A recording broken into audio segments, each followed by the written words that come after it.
भारत सरकारने इराणमध्ये राहणाऱ्या सर्व भारतीय नागरिकांना तात्काळ देश सोडण्याचा सल्ला दिलाय।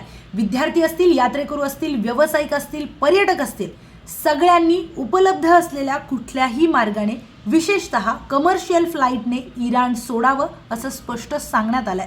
पण याचं कारण काय आहे तर तेहरानमध्ये पुन्हा एकदा आंदोलनं सुरू झाली आहेत। गेल्या महिन्यामध्येच कठोर कारवाईनंतर ही पहिली मोठी विद्यार्थी चळवळ तेहरानमध्ये मानली जाते आणि यावेळी या सगळ्यांवर अमेरिकन लष्करी कारवाईची शक्यता व्यक्त केली जाते आणि सरकारच्या अंदाजानुसार 10,000पेक्षा जास्त भारतीय नागरिक हे इराणमध्ये राहत आहेत। त्यामुळे दूतावासाने भारतीयांसाठी सूचना जारी केल्या आहेत।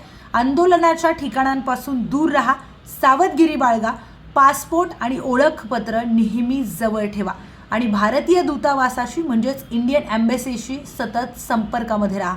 इराणची परिस्थिती वेगाने बदलते, त्यामुळे तुमचे जवळचे लोक जर इराणमध्ये राहत असतील तर तात्काळ हा संदेश त्यांच्यापर्यंत पोहोचवा आणि काळजी घ्या।